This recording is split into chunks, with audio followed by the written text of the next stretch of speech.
So welcome everybody to the Kubernetes SIG Testing bi-weekly meeting. Today is Tuesday, April 21st. I am your host, Aaron Krickenberger. We are all being recorded right now, and this will be posted to YouTube later, so you can all watch yourselves adhere to the Kubernetes Code of Conduct by being your very best selves and not being a jerk.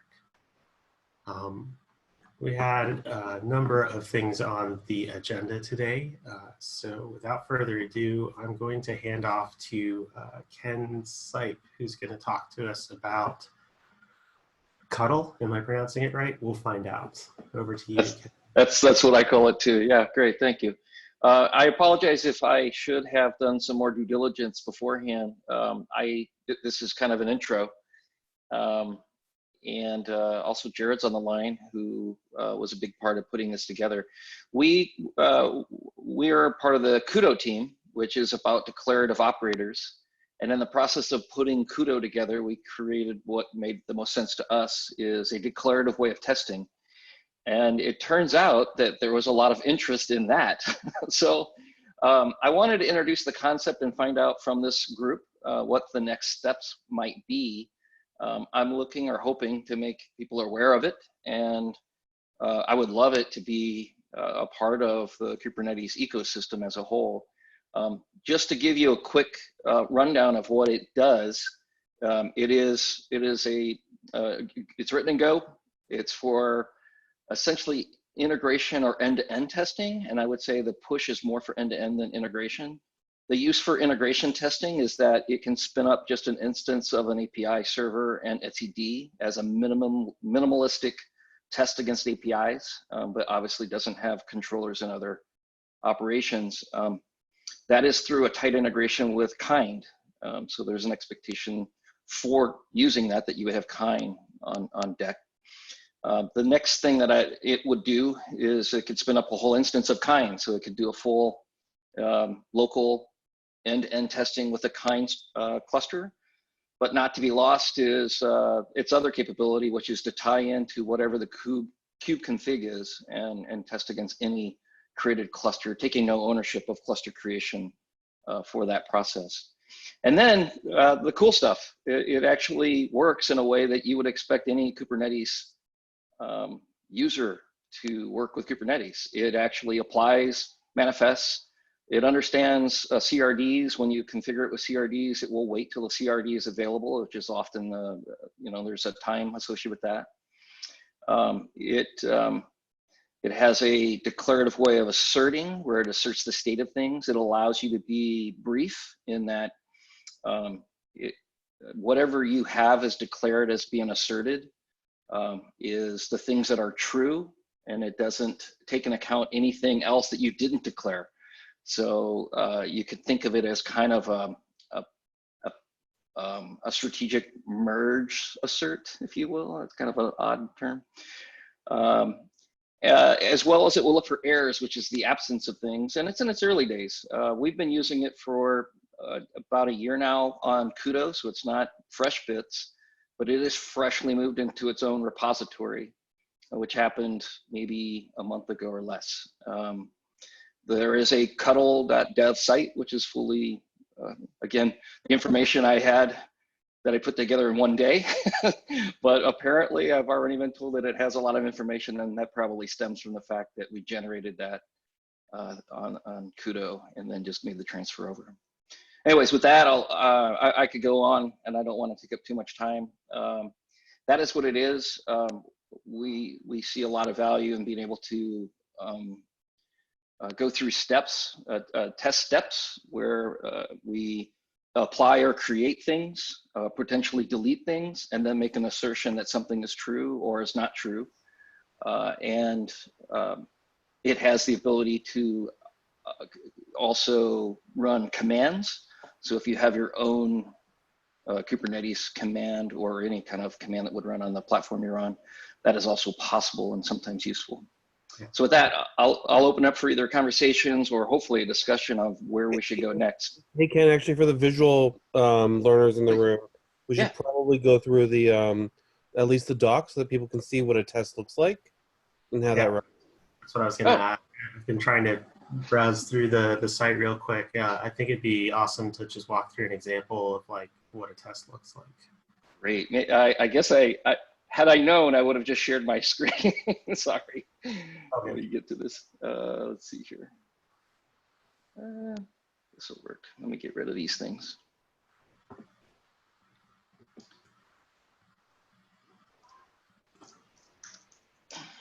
Thanks, Jared. So the site, it just made sense. I haven't been able to get an official icon or image for this, but a cuttlefish just makes more sense to me. So went with that. But let's get started. Probably creating your first test is the best route to go.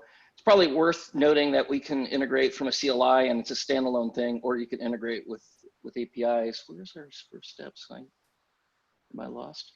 It's under Cuddle Test Harness, I think, writing your first test. See, I don't even know my own docs. There we go. Thank you. Okay, so, it's the creation of YAML in a way that we would expect. The important thing about this YAML is assuming somebody might have done a pre-step, there could be the existence of this thing already in the cluster, and this would be then a strategic merge against that. So it would just update the latest. So this can be very brief. Your very first step, you would probably be very verbose in order to create the object you're looking for. And then we have the ability to have file names, and we are making some changes that are active now, but essentially these are numbered files, and the numbers become the steps with the expectation that if it has an assert, that is an assertion of truth within that step.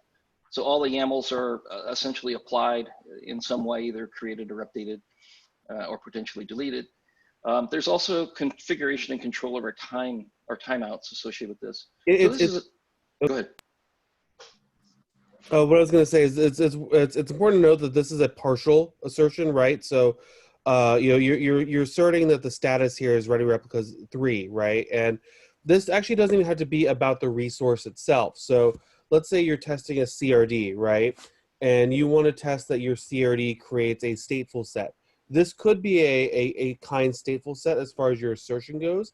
The assert does not have to match the thing that you create, right? It's a totally separate thing where you're declaring some sort of statement to be true about some resource in your cluster, and if it's not, that test will fail. Yeah, and there's probably two aspects of this that make it unique, or I'm expecting that it's unique. Somebody might correct me. And that is, one is it's based on declarative, so it's very YAML friendly to those who are used to seeing that. But the other is that it's geared around testing operators or controllers. So that expectation is kind of baked in there. This would be how we might test something. So we're saying test all the things under here. So under E2E, there would be a series of folders, and those folders are tests, and those tests would have YAML files, which would then be ordered and asserted in some way. And yeah, so there's the documentation, there's a quick run through, there's a whole lot more as far as being able to integrate it with existing test frameworks or run it against different control planes and such. And there's an order to this madness. The latest changes that we're looking to get in, it's not there, so it's not documented, is the ability to reuse the manifests repeatedly. So being able to lay reference to something that may always be true or certainly should be true after each step, things like that. As far as some users that we have, of course, we're using it for Kudo. Operator SDK is integrating it in for doing operator scorecards. We have a bunch of other teams using it for totally non-operator things, just to even test Helm charts, right? To especially ones that have subsequent resources. So we've seen a lot of interest. I don't think we've even come close to the number of possible use cases for this. We're evaluating a couple other things too, like having potential Rego assertions in there, and a few other things depending on where the community drives it. And that said, we're following a community governance process from the outset. we do caps, but they're Kudo enhancement proposals because we don't have SIG, so like it's a mini cap. And we're working on getting Kudo itself into the CNCF sandbox. We're hoping to donate this somewhere as well, because we're trying to make sure the right products go to the right place. So we'd be open to wherever this goes. Either this, like, we would either submit this to the CNCF sandbox or testing sub project or other places. But we would really love to continue to foster that out in the community.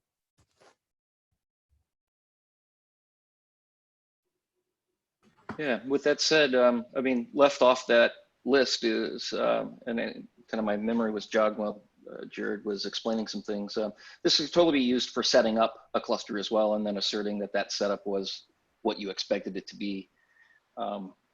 Now, as I present it here to the SIG, I'm really more focused around testing as a whole. But if you have thoughts or advice on what we should do next, or what we might be able to get the SIG support around, that would be super helpful and valuable. And this is a new introduction, so if there's a need for time to evaluate, yeah, totally get it. Do you feel like I personally would need some time to evaluate? From speaking from a SIG perspective, we're always happy to have people who are interested in like donating their stuff as a sub project to become maybe a more cohesive part of the Kubernetes ecosystem. My caveat there is like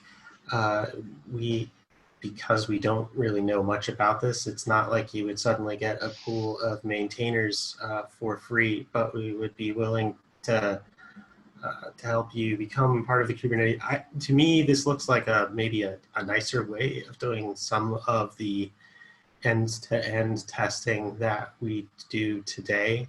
I think of this specifically from a perspective of conformance testing for Kubernetes, where we want to be very black box about the behavior of a Kubernetes cluster. And so being able to declaratively say, given this resource and this thing that I'm going to adjust to this resource, what do I expect the outcome to be? And so it looks like the bulk of this is about declaratively saying what you expect the resources to look like. But you do also have this command, looks like the ability to specify a command in one of your test SEP CRDs. Because I think sometimes from a conformance perspective, we're interested in verifying connectivity between things, and maybe this could be useful for doing that sort of thing. Absolutely, and I would add in there real quick, and I totally failed on this part, I apologize, but if you look at the Kubernetes testing that's in the core Kubernetes right now, oftentimes it's like bash assertions, which are really kind of, like, it's great that we had testing, but those could just really be much more easy to understand and to maintain if it was just YAML. And right now there's just I meant to have that as an example and I'm hunting for it now, but. Yeah, so I don't know, that's my thought, is that the E2E tests right now are kind of tangled and gnarly to understand. And one of the areas we're really interested in improving coverage of Kubernetes E2E testing is specifically around the context of conformance. And I think it's maybe a lot easier for end users to understand, given this manifest, what do I expect to happen on the other end of that. Yeah, so I'm happy to take more of a look at this when I have time. Hippie Hacker is on II Co-op is the name right now on Zoom. He also works heavily in the conformance subproject. So that could be an interesting place to look for possibly more engagement. And then I'm happy to chat with you offline about what donation as a subproject looks like, if that's a path you're interested in pursuing. Fantastic, yes, definitely. Sure, we're already fairly involved as well in the Kube Builder subproject as well, and so we didn't donate that, but we operate well within that space. Where cool. This was just a nice artifact of some work over there. So really looking forward to that. I think first and foremost, our goal would be to help, of course, get this throughout EDE testing if it makes sense to do. You mentioned maintainers. I think right now the backlog. I mean, of course, this will increase with more use, but the main goal around donating this back is our core competencies, our core focus is on writing operators, and this is a tool in our toolbox, and we've seen a lot of other people wanting to use that tool, and so having a modicum of neutrality there, of course, is and a sense of longevity is important, I think, for other potential users for us, and of course, if you would start using this for E2E testing, we'd want to make sure that was in a nice, happy, neutral place. Mm-hmm. I feel like I've been talking a lot. Any other questions, comments, concerns? This is Hippie. I have a team of folks, and we're working on increasing the coverage of the conformance test, and we are writing a lot of tests from scratch. I wouldn't mind spending some time with Ken or Jared at some point to take a closer look at that. It might be good to do a pair session and go through some of your existing work if you're up for it. Yeah, it'd be worth, absolutely, first of all, but I'd also throw out that we did a virtual conference 2 or 3 weeks ago. I'm not quite sure anymore, but there's a 30-minute video I put together on how this works, and it might be worth of you. Yeah, that would be cool. If you could send that along in Slack or add it to the meeting notes, that would be useful. I'll do it. Thanks. Well, thanks for the time and the advice. I'm definitely looking forward to, if you need any help, Jared or I are available for sure on Slack. Cool, much appreciated. So next up, George, am I pronouncing your name right? I never know, so please feel free to correct me. You're here to talk to us about extracting the E2E framework into staging. Yes, so I wanted to swing by to talk about another Kubernetes tool. And I guess for a little bit of context, for the last year or so, the Testing Commons subproject, we have been working on some maintenance and refactoring of the core end-to-end test framework, mainly decoupling the framework, the logic that is actually used for end-to-end test to connect to a cluster or something of the sort, decoupling that logic from functions that check if a certain number of pods exist or if some other conditions or some other conditions. For the last year, that's been the main effort, just trying to get the core end-to-end test framework in a more manageable state. So something that is easier to digest. That whole area of the project has been growing more or less organically based on the needs of the owning, based on the needs of SIGs, whatever they actually need to test in that. And for a time now, when I say we, I mean Testing Commons. We've been actually drawing around the idea of moving, taking another step towards organizing the framework and all the utility functions are used for end-to-end tests right now.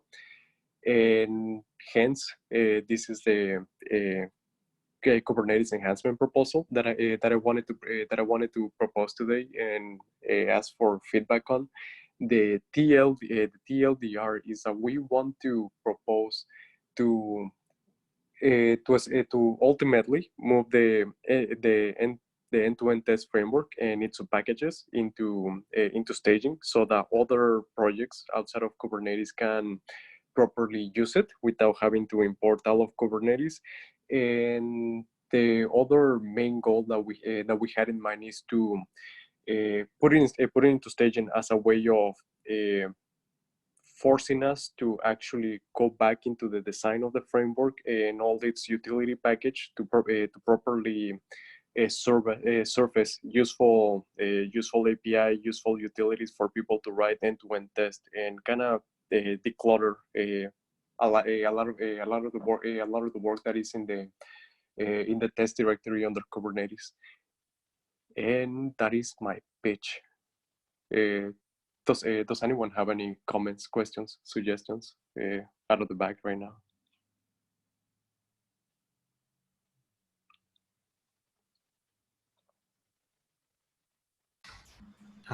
So I apologize for taking so long to get to reviewing it, because I know you pushed it out and were loud about it last week. But there's so the challenge for me is I feel like once you put code inside of the staging repository and then start publishing it, that almost kind of implies more of a guarantee around the stability of the APIs in that repo. Now, maybe I'm just straight up making that up. Like, people are free to correct me with other repos in the staging that like shuffle around and refactor their APIs willy-nilly, but it kind of seems to me like putting it in a place that implies more stability and then later redesigning it to be more stable feels a little backwards. Maybe that's me, but I do really agree that one of the first steps needs to be better use of something like import boss to make the E2E framework more self-contained. I think, the idea of not relying on any of the code inside of the Kubernetes repo is a great idea. Especially relying on anything inside of the package directory, right? That's important. The challenge I have is the E2E framework right now as written also has this concept of providers, which is the bad old days concept of like a simultaneous cluster and cloud provider in a way, right? So you've got the GCP and the AWS providers and stuff. Your proposal talks about not attempting to refactor anything, but leaving those as is, which sounds totally reasonable if the scope of the proposal is just extracting the thing from one place to another. But that does mean if I'm pulling in the E2E framework, like, I feel like one of the motivations for making the E2E framework more reusable was for the external cloud provider projects. And if we don't change anything, if I import the E2E framework, I'm also going to be pulling in dependencies from Google Cloud and from AWS and from OpenStack and from Azure, I think is the really big one, right? So that feels a little off. The other challenge is one of the other providers is KubeMark. That's the biggest, hairiest beast as far as I'm aware in terms of decoupling from internal Kubernetes dependencies. Like I tried to go through and really cull as many of the imports as I possibly could using import boss, and I found that actually most of the E2E framework code is not that coupled to Kubernetes internally, but KubeMark is. And the way import boss works is it looks not just at the direct imports, but what you transitively pull in. And the use of KubeMark is what's really tying us to a lot of internal things like kubelet implementation, things like that. And then the last thought I had is one of the problems that Hippie is actually also encountering from a conformance perspective is reliance on kubelet APIs. And I don't know if anybody has asked or figured out why APIs around the kubelets stats endpoint and stuff like that, why those should not be published APIs. Because I think that's, aside from KubeMark, I think that's the other like main thing that ties the E2E framework to the internals of Kubernetes. And it seems like it would be a much nicer solution and better boundary to maintain if we say like, well, we'll only test E2E test APIs that are actually published APIs.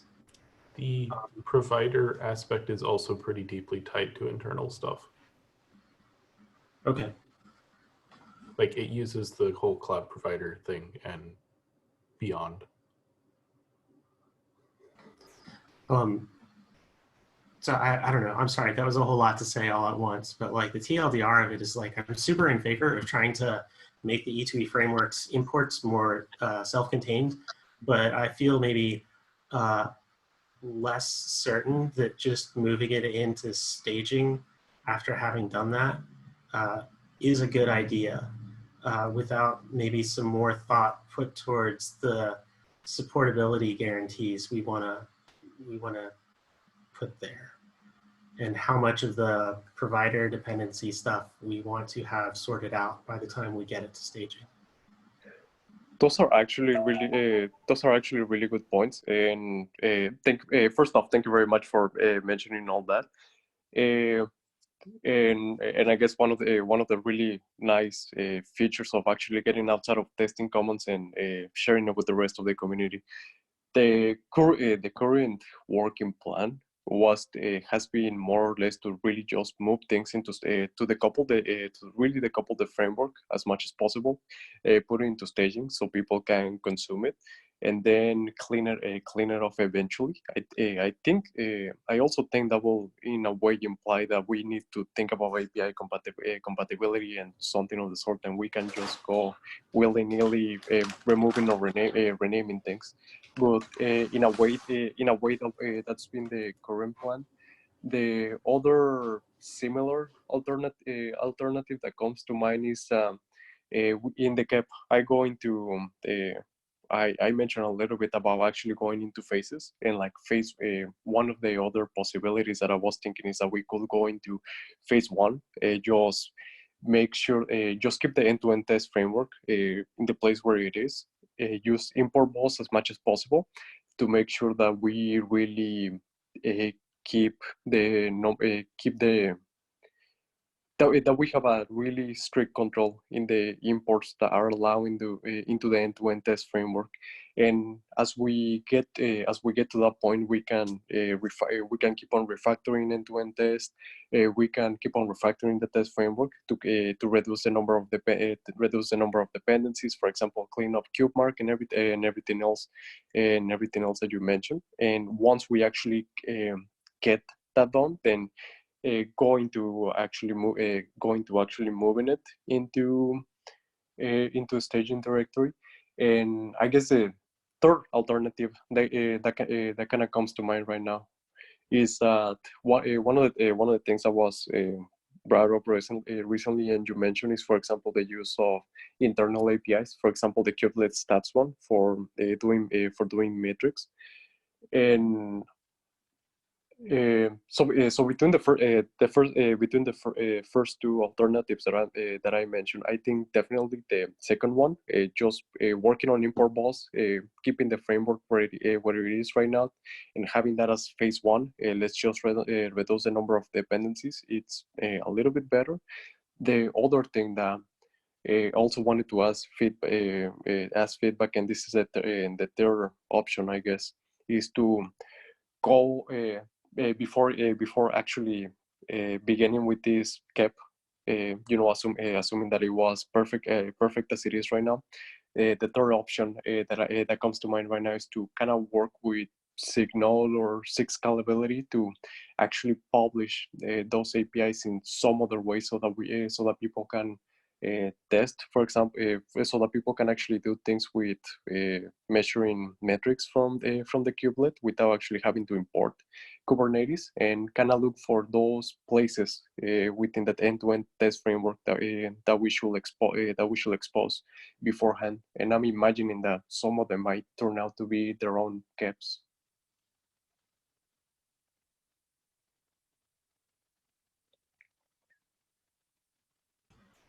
Yeah, I mean, I think asking those folks to make their things more reusable outside of Kubernetes is, to me, a more appropriate way of dealing with the problem of not being able to test them without internal Kubernetes.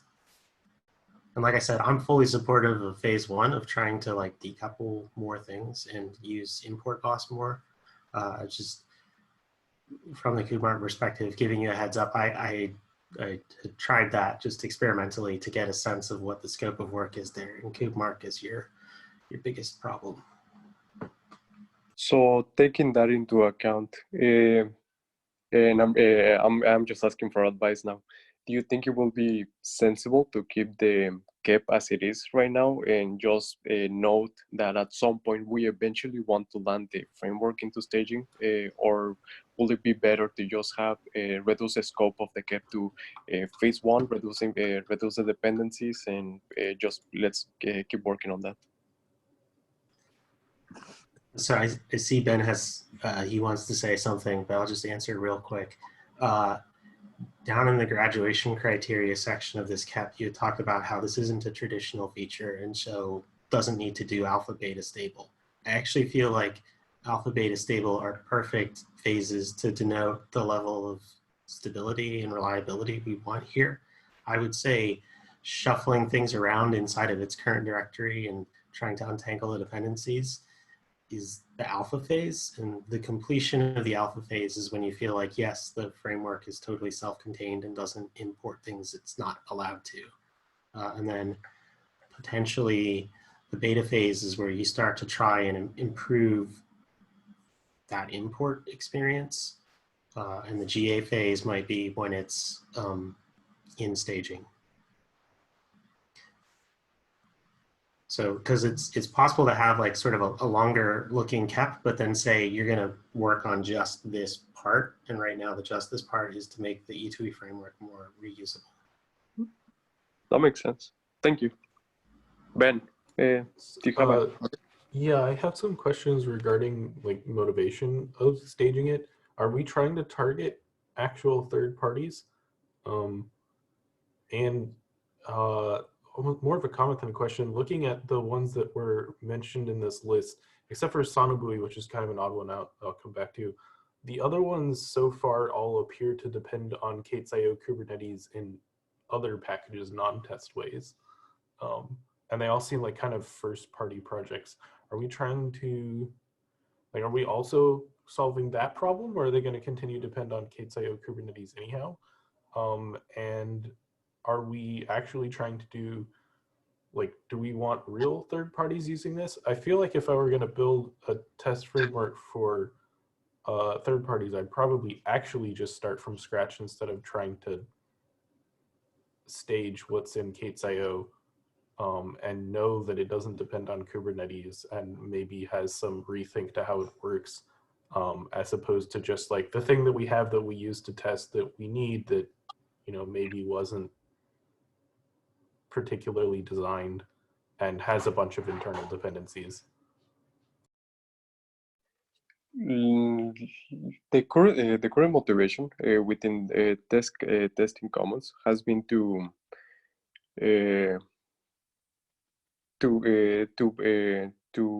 redesign the end-to-end test framework to really have it consumable by third parties. So it seems like that effort might be a little bit easier to do from a new repo instead of with the 5,000 tests that we already have, as just sort of a thought there. yeah, that is a valid point, and I'm trying to recall I'm trying to recall all the conversations that we had about this, and the things that I had the things that come to mind is that the big need was the biggest driving point is people people are using this code right now, and in a way more than creating more than actually creating something that is super awesome for doing Kubernetes style end-to-end test. The biggest driving factor has been to improve the current state of the Kubernetes code base. So in a way, kind of take what we already have and shuffle it around to accommodate people, and that's been the why of actually trying to maintain what we have. That makes sense. I think the projects that are using it today all appear to be kind of fairly heavily dependent on just the Kubernetes repo in general, because of things like the autoscaler, and they need to import like the scheduling code from the main repo. And for other projects, it might be a little bit better for them if we can maintain something with actual API compatibility. If like staging things are pretty infamous for breaking people. And I feel like that's going to wind up being the case here. I'd like to get a little consideration on that before we charge ahead with trying to support third parties using this particularly gnarly part of the K8s.io repo. Another caveat that I have to mention, that list of projects that's in the KEP, that is by no means really a complete list. That was something that we compiled by looking through the Kubernetes organization to see who actually imports it. But yeah, your comments definitely make sense, and I guess something to ponder on and discuss on the KEP more. So I guess thank you more than anything. Yeah, and thank you for putting the KEP together. I think you're right. I think we have more discussion to have there. Okay, sounds good. So again, thank you very much. I'll condense everything that we discussed in the KEP, and again, anyone that's interested, please take a look at it. Any comments, feedback, questions, suggestions are more than welcome. Cool. So next up, I had a couple things on the agenda just to give us time. I'm going to go through them super quickly. I had wanted to talk about extracting ideas on how to best extract Prowse over to WG K8s Infra. I did not have time to actually put said plan together. But one quick question I had for the group that feels like it was raised by problems we had with Node E2E testing last week.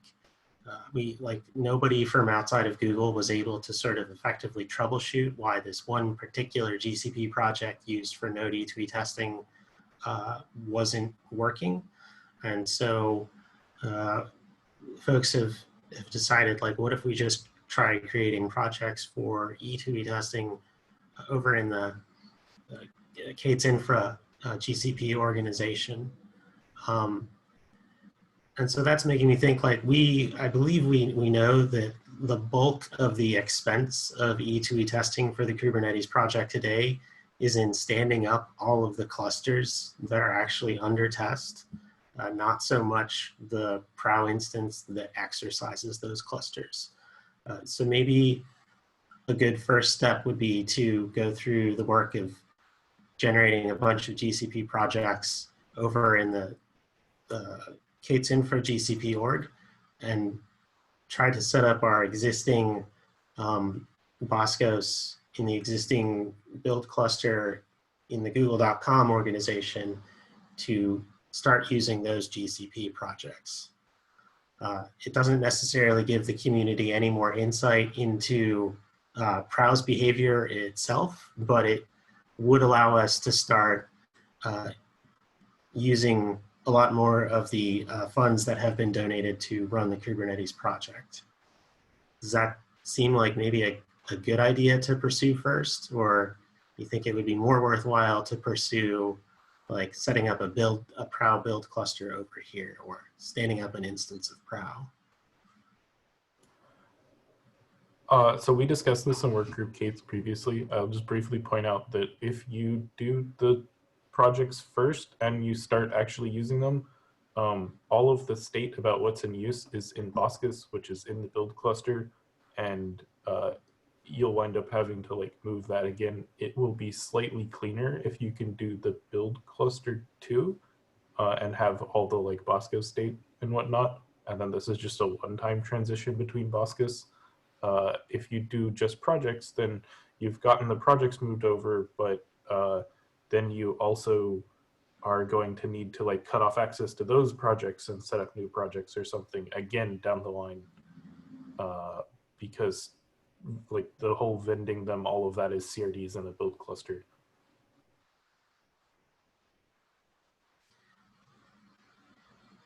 Okay. If anybody has any other thoughts, feel free to chat with me on Slack. I'll keep us moving. I like to try and take a look back at the PRs we have merged since we last had a meeting and point out anything that looks interesting. A couple things that looked useful to the community at large. One really simple user-friendly thing. Apparently, if you typed in /retest to re-trigger all of your failed jobs on a PR, that wouldn't work unless retest was the very last thing you said on the very last line of your comment. I didn't know that. That sounds really annoying. So somebody contributed a fix so that you can say /retest anywhere in your comment and then maybe explain why you are frustrated that your jobs are failing because you need to /retest them. We talked last meeting about somebody adding support for S3 into some of our Prowse components. They have now extended that support to some of the pods that, some of the sidecar containers that are injected into the pods that our Prowse jobs create. Y'all can correct me if I'm wrong, but in theory now it is possible to create a Prowse job that is decorated, and it will upload its logs and its artifacts to S3 instead of GCS. And this is in addition to, I think last time we had updated tied to support reading some of its state and history from S3. And so this is more of Prowse being able to use more of S3 for those folks who really want to use that instead of GCS. And then the other tiny little bit of maintenance that I have linked in the meeting notes is Eric switched our Prowse instance's plank config to use a report template config, which allows us to specify when Prowse comments on your PR about jobs failing or not. We can now configure what that looks like on a per org or a per repo basis if there are people who feel like they want Prowse report to look maybe a little different or expose different things. That's now totally possible. And with that, I will hand it over to Eric for the last two things that he has on our agenda. And thank you to whomever was taking notes. I think it was Eric. That was awesome. I didn't know about the report template thing, but that's awesome. For those who didn't know, previously we had to distinguish all the different results that we wanted by using Go templates to change the URL depending on what org or repo you were in, which was terrible. I think we're still doing that for the moment, but well, hopefully we don't need to now, though. At least can do something different now. Yeah, I think the one thing I would like to say, I think the migration's been fairly nice in that it was a non-breaking migration and it left a helpful message in the logs that I saw when updating Prowse to, like, you know, migrate from this format to this other format. So there have been a variety of things that we are switching in the config to sort of specify. You can, you know, configure a repo specifically rather than having to use some awkward Go templating to do that. So yeah, that's been super great.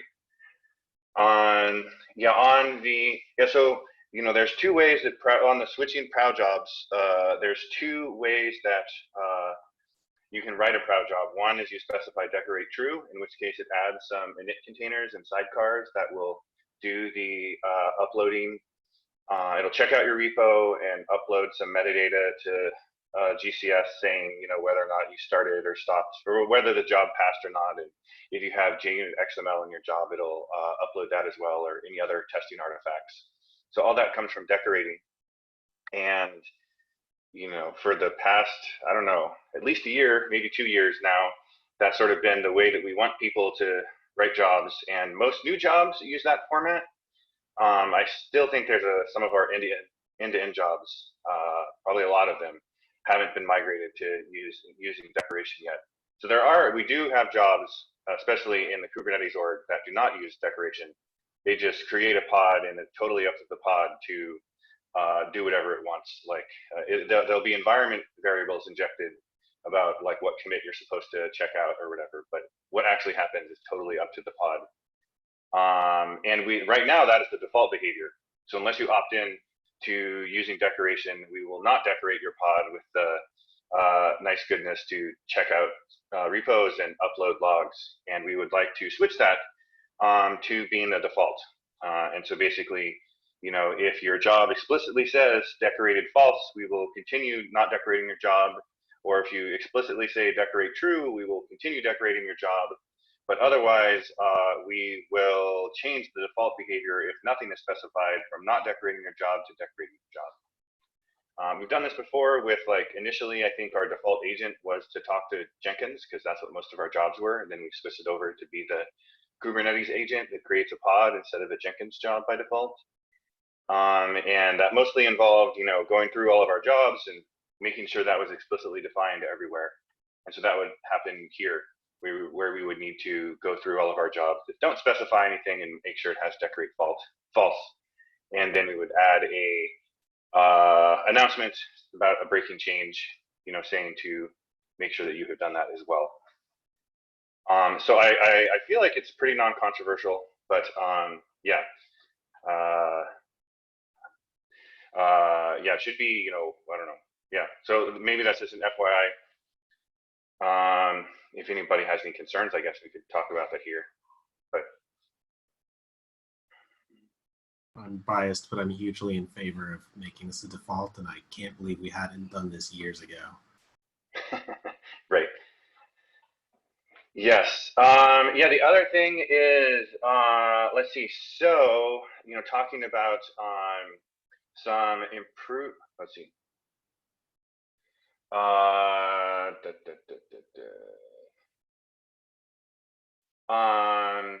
Let's see. So yeah, the other thing is, the test info repo uses Bazel pretty extensively, and we also in the Kubernetes repo use it for our CI. And one of the challenges there has been switching between Bazel versions, because oftentimes Bazel is not backwards compatible. Especially that's less been the case now, but since 1.0. But there's I guess it's important to build with a consistent version, that everybody wants to build with a particular version of Bazel, and switching that historically has been we haven't had a great way to do that atomically in a single commit. There's a tool called Basalisk that allows you to add a file called .bazel version that specifies explicitly what version of Bazel your repo is expecting to build with. And that has been working pretty great. We can kind of just say from 2.0 to 2.2, and then people, doing Bazel test or Bazel build will make sure that one's installed. But for CI, that hasn't. CI, typically we will have an image. We'll use a Docker image that has a single version of Bazel installed, and so the default behavior was, if we're using an image with 2.2 and the repo says 2.0, the thing blows up because there's no Bazel 2.0 installed, and it doesn't want to download it. And especially so for mainly upgrading the Kubernetes repo from 23.2 to 2.2, I think. We wanted to make sure that we weren't breaking things when we were merging. And so our typical strategy is to kind of just, more or less validate that we think things are working, and then switch over the test grid image to use the new thing, and then hope it works. And if it doesn't fix anything that's broken, but we wanted to be a little bit more careful for the main repos. And so what we wound up doing, which I think is actually a pretty great pattern, is to just create an image that has all the expected versions of Bazel installed in it. So we had something that had both 23.2 and 2.2 installed. And so that way we could, in a single PR, have both of switch the .bazel version from 23.2 to 2.2, and then do whatever rules changes we needed to support that, and make sure that, the repo was passing tests without the change on the old version, and continuing to pass tests with the new version and the new updated rules. And that's been pretty great, because we can kind of, flip those two versions. And so we're updating our images to sort of specify what the old version was and what the new version we're specifying to. And after we roll out all of those images, then we can, change the .bazel version. So that's been a pretty good pattern for us. And I think the main problem is, we have a surprisingly large number of basal images that are all fairly similar but slightly different from each other for mysterious reasons. And so, you know, like yesterday, I guess, or on Friday, I wound up upgrading all of our pre-submits and one of our post-submits and our CI job, but there were a bunch of other post-submits that would push basal, or, you know, push images or deploy them, which used a slightly different version of the image that still had 2.0, and so, and had not been upgraded to use the multiple versions. So I wound up breaking all of those post-submits over the weekend because that image was slightly different. And apparently there are like 2 different variants of that image. So I think long-term, you know, hopefully we can make updating this less painful and more efficient. But yeah, so that's sort of an interesting thing. But I would, you know, if anybody's using Bazel, I would definitely recommend the pattern. You could check out like the Kubekins EDE image or the Bazel image inside of the images directory in the test info repo. And yeah, so I feel like thus far it's been working pretty well. And that is all I had for both of those things. Yay. Thank you, Eric.